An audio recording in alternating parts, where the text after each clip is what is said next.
With strong indication of fuel subsidy removal from the 2016 budget, the continuous decline in the price of crude oil, the insolvency cry-out of some states, all in the context of an 18,000 naira minimum wage. What is the fate of the Nigerian workers? Welcome to Question Time. I'm Benga Ashiru. You may also send us a comment on our various social media platforms showing on your screen. With some state governors crying out for bailouts due to inability to pay salaries and partly due to the shortfall from the federation accounts. But what happens to the bailout fund? What also happens to the investment possibilities in the various states due to the IMF prescriptions? In a bid to get to the heart of the story, Channels TV was at the Nigerian Labour Congress NLC headquarters in Lagos, where we met with the president of the NLC, Comrade Wabah Ayuba. It says there is no justification for governors not to pay the minimum wage according to the Labour Act. Comrade Ayuba also comments on the leadership crisis in the NLC. Find out his response in this exclusive interview. Now, let's take our point of departure from the economy now. From the recent visit of the IMF MD to Nigeria, she says there is no need for the federal government to continue the payment of fuel subsidy, implying that fuel subsidy should be removed. What's your opinion on this? Well, on the issue of subsidy, appropriate pricing, and the issue of the regulation, NLC have been very consistent to try to see how Nigerians and workers are not made to pay higher for the pump price of petroleum products. And our engagement over the past years have been very robust, full of ideas on how we can be able to fix this very important institution or very important issue that is related to our economy. This is not the first time that IMF and World Bank have come calling to try to advise or try to formulate policies that they think will be able to assist us. But I think most of those policies over the past years have been counterproductive. And therefore, that's why Nigerian workers will not be in a hurry to forget the issue of Structural Adjustment Program, SAP, that was introduced in 1984, where IMF and World Bank advanced a lot of conditionalities, which has also not been very different from what is being advanced now. First is the issue of removal of subsidy, and two is the issue of devaluation of our currency. On the first one, I think this issue have been on the table for more than 30 years of how Nigeria as a country can get the economy right by first trying to see how this very important commodity, which affects every life, because the life of every Nigerian, from those that run small businesses, medium businesses, and large businesses, depend on this very important commodity. And therefore, any price adjustment certainly will also mean that there will be a lot of adjustment in the economy and also how activities are carried out. And that is why workers have really been very interested in how this discourse is actually ended. First is the fact that the issue of appropriate pricing, looking at the current price of product, i.e. the crude oil, which has continued to slide down from 2013 or 2014 June to date, from $112 to the barrel. We are talking of about $33 to the barrel now. And despite all of this, I think Nigerians have continued to pay more. And you remember when they came calling in 2011, it was the same prescription that subsidy should be removed so that we'll continue to import and pay more for the product. And our argument had been that why should we continue to import in the first place if there are alternatives? And the alternative is, instead of continuing to import and servicing the interests of refineries outside this country, we can look inward and then refine product and even end the issue of subsidy.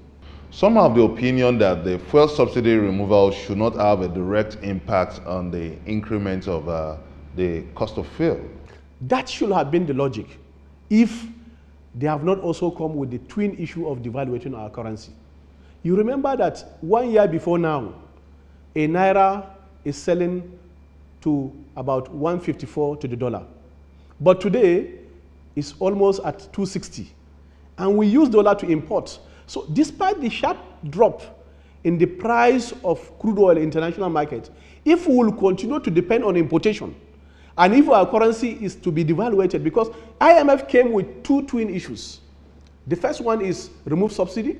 The second one is continue to devaluate your currency. So if we continue to devaluate our currency, it means also that who pays for the differential in exchange rates? That's what we call subsidy. That's the price differential. So I'm not sure that the logic of removing subsidy and continue to import will be beneficial to us. Because look at it this way. Even the market to sell our crude oil, I'm sure we are having some difficulty now because of the fact that even in the United States that depend much more on our oil is now also trying to export. But if the international market forces is bringing the price of crude oil down, then that decrease should reflect in our internal economy. It will be contrary in Nigerian economy because we will continue to depend on the dollar to import refined product.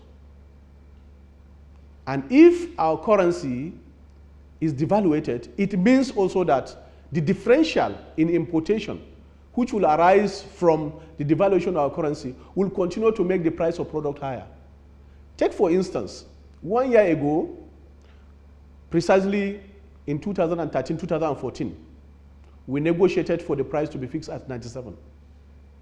At that time, the price of crude oil per barrel is hovering around $112 to the barrel. It is expected that if the price have crashed to the present 38 or 33 naira to the barrel, we are supposed to pay even much more lower than what we are paying now. But we are not benefiting from that price crash at the international market because our currency have continued to be devaluated. So this is the logic.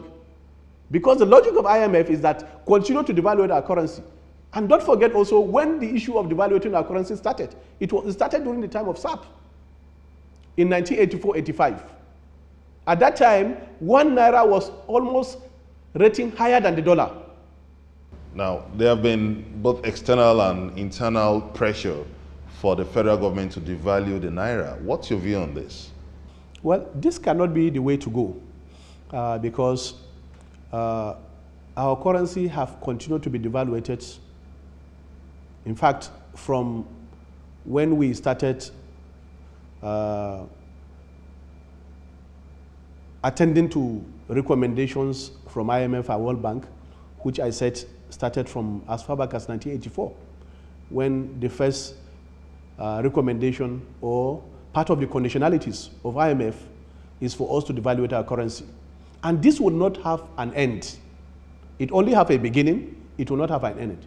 It started as a joke when 1 naira was almost equivalent to the dollar. And today, a dollar is equivalent to almost more than 260 naira.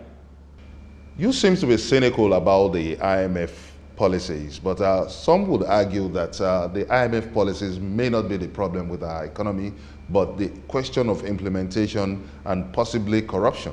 Well, I think it can be both, but essentially it's about conditionalities of IMF and World Bank. I'm not sure they can advance one good example of a third world country that have actually thrived under those conditions. Because the conditions, instead of improving the economic situation of these countries, have tended to worsen the economic situations. Some of the conditionalities which are very clear is the issue of devaluation. And nowhere have they made such neoliberal prescription without asking those countries to devalue their currency. And most African countries depend on importation. So that is why we're a bit skeptical about those prescriptions.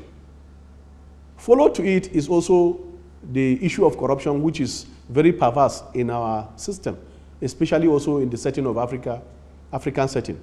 So those are twin issues that have affected actually these prescriptions of IMF not actually working positively to actually improve the life of ordinary Nigerians or citizens of Africa. But this time around, the IMF is saying Nigeria doesn't even need a loan from the world finance bodies. Well, I think Nigeria have taken enough loan already. Because if you look at our debt profile, I think already we have a lot to pay back. And therefore, no organization or institution will continue to give you loan if you have not been able to pay off the ones you have actually borrowed. Nigeria have a high debt profile, both local and international debt. And I think it doesn't make sense for them to continue to give you loan if you cannot pay the ones you have. But I think also the logic is that we are a rich country, now wallowing in the mix of plenty, largely because of the issue of corruption, which I think is very obvious now. And I think if we're able to address the issue of corruption and also harness all our resources, both oil and non-oil resources, it's possible then we don't need a loan as a country.